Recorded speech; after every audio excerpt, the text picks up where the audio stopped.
तर hi guys, good morning सर्वांना आणि welcome to our mini vlog. तर हा व्लॉग आहे दौंडचा गावाकडचा, जे की तुम्हाला माहिती होतं की काल फंक्शनसाठी आम्ही आलो होतो. तर हा व्लॉग आहे आमच्या जाऊबाईच्या घरचा. तर इथे सकाळ सकाळ मस्त खारी टोस वगैरे घेतले आणि हा नजारा फक्त गावाकडेच पाहायला भेटतो बरं का. आपण तर काही खारी वगैरे दुकानातून जाऊन आणतो, पण इथेच पहिले म्हणजे फेरीवाले यायचे ना, तर हीच आठवण जागी झाली, त्यामुळे ती शूट केली. त्यानंतर पोरांना मस्त असा डोश्याचा नाश्ता वगैरे करून दिला आणि मग आत्या आणि दादांनी सगळे नातवंड सांभाळायला गार्डनला नेली. तर फक्त एकच नातवंड ह्याच्यात मिस होतं, ते म्हणजे आमची शंभू. तर त्यानंतर बघा मस्त फोटो वगैरे त्यांनी फोटो सेशन वगैरे केलं आणि नातवंडासोबत क्वालिटी टाईम स्पेंड केला. त्यानंतर घरी येताना बघा ह्यांना खायला आईस्क्रीम वगैरे घेऊन दिले. आजीबाईने तर एवढा राडा यांनी केला होता की परत त्यांना आंघोळ्या घालायची वेळ आणली, इतकं त्यांनी राडा केला होता. आणि आमच्या ह्या बारक्या सुपुत्रांनी तर अख्खी गाडीला आईस्क्रीमचा खाऊ घातली होती.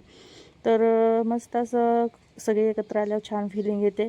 तर त्यानंतर मग आता सगळं आवरावर वगैरे करून घेतले आणि त्यानंतर परत बघा आता पाठीमागे गाई वगैरे आली होती, कारण अवधूतला पेरू खायचे होते. तर त्याच्यासाठी थोडेसे एफर्ट्स घेतले, जे की झाडाला पार झोके खेळू खेळू त्यांच्यासाठी पेरू काढून दिले आणि मग मस्त पेरू वगैरे त्यांनी एन्जॉय केलं. एवढं करूनही त्यांचं भागलं नाही. त्यानंतर मग परत अवधूतने आंबे वगैरे पण खाल्ले, जे की गावाकडचे गावरान आंबे असतात ते.